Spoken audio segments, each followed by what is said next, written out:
Hello guys, welcome to केंद्रीय classes. आज अपन देखते हैं बेटा मैथमेटिकल लॉजिक का most important question for 4 marks section D में। ओके, सेक्शन डी में आपको मैंने बताया था 3 मॉडल के क्वेश्चन आ सकते हैं। एक है लॉजिकली इक्विवेलेंट जो अभी मैं बताने जा रहा हूं वो आ सकता है। उसके बाद अदरवाइज टोटोलॉजी, कॉन्ट्राडिक्शन, कॉन्टिजेंसी ये क्वेश्चन आ सकता है। अगर वो मिस हुआ तो सर्क्यूट बोल के आ सकता है। ये सेक्शन डी में कंपलसरी इन तीनों टॉपिक में से क्वेश्चन पक्का रहेगा।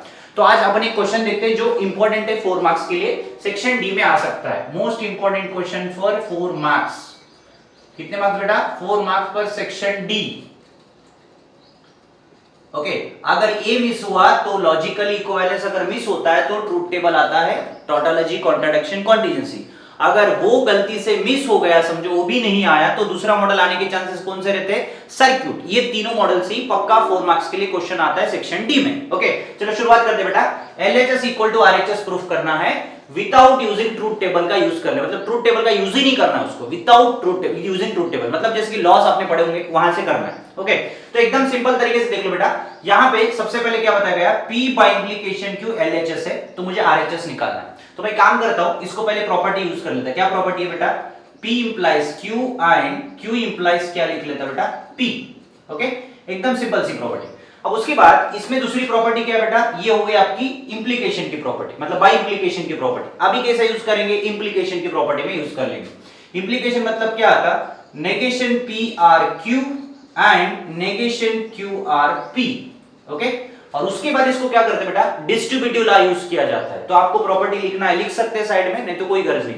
एक्चुअली बाय इंप्लीकेशन Q की प्रॉपर्टी क्या है? P implies Q and Q implies P। उसके बाद negation P R Q and negation Q R P, implication की प्रॉपर्टी। ओके, तो अगर लगे तो आपको लिखना है तो लिख सकते हैं। ये बाय इंप्लीकेशन की प्रॉपर्टी है बाजू में। ओके, नेक्स्ट दूसरी जो बेटा वो है इंप्लीकेशन की। अब उसके बाद लगेगा बेटा डिस्ट्रीब्यूटिव लॉ। कौन सी प्रॉपर्टी लगेगी बेटा? Distributive law. डिस्ट्रीब्यूटिव लॉ मतलब क्या करना है? नेगेशन P के साथ आपको किसको करना है बेटा? And negation Q R P।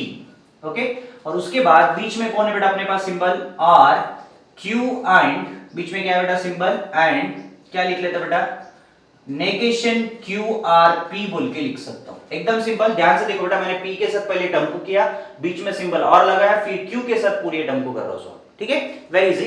अब देख लो बेटा आगे, अब इसको मल्टीप्लाई कर लेते हैं। नेगेशन P एंड क्या लिख लेता बेटा? नेगेशन Q, बीच में सिंबल कौन है? और नेगेशन P एंड P लिख लेता बेटा अलग से। ओके, फिर अगेन बीच में कौन है बेटा? और इन दोनों को same Q and negation Q। Okay, बीच में सिंबल कौन है बेटा? और, तो क्या लिख लेता बेटा? Q एंड क्या लिख सकता? P। ध्यान से देख लेना बेटा, एक एक के साथ मैंने अलग अलग किया, जिसका उसको ध्यान से देख लेना यहाँ पे। ठीक है, अब देख लो बेटा यहाँ पे कुछ ऐसे चीजें हैं जो डायरेक्ट प्रॉपर्टी आपको याद होंगी मेरे ख्याल से। कभी भी याद रखना बेटा, negation P and negation P रहा, जब भी बीच में एंड रहा तो इसको फॉल्स लिखते। ओके, नेगेशन Q, एक सेकेंड, ये प्रॉपर्टी थोड़ी गलती से लिखी मैंने। P एंड नेगेशन P रहा तो क्या लिख लेता बेटा? फॉल्स। और Q एंड नेगेशन Q भी रहा तो इसका भी आंसर क्या आता बेटा? फॉल्स ही आता। अगर बीच में और रहा, P R नेगेशन P रहा तो answer will be true. P R की जगह नेगेशन Q R Q भी रहा तो आंसर क्या आता बेटा? ट्रू आता। ये आप लोगों ने प्रॉपर्टी पढ़ी होगी। ओके ना? अब यहाँ पे देखो बेटा, इसका आंसर क्या आता है? Negation P and negation Q, और इसको क्या लिख लेता? फॉल्स। देखो आपके पास बाजू में प्रॉपर्टी, इसको भी क्या लिख लेता बेटा? फॉल्स लिख लेता। और उसके बाद P and Q and P को क्या लिख लेता बेटा? मैं P एंड Q बोल के लिख सकता, राइट? एकदम सिंपल। और आपको पता है बेटा, और में कभी भी फॉल्स को लिख सकते क्या? नहीं, और में क्या चाहिए? F F है तो ही F लिख सकते, नहीं तो बाकी कोई भी जो टर्म आए वो लिखना है। तो देख लो बेटा क्या लिख सकता है इन दोनों का? नेगेशन P एंड क्या लिख लेता? Negation Q। ठीक है, बीच में सिंबल कौन है? और। इन दोनों में देख लो बेटा, F को लिख सकते क्या? और में नहीं लिख सकते, इसलिए RHS भी क्या है बेटा अपना? सेम आ गया। देख लो यहाँ पे LHS इक्वल्स टू RHS।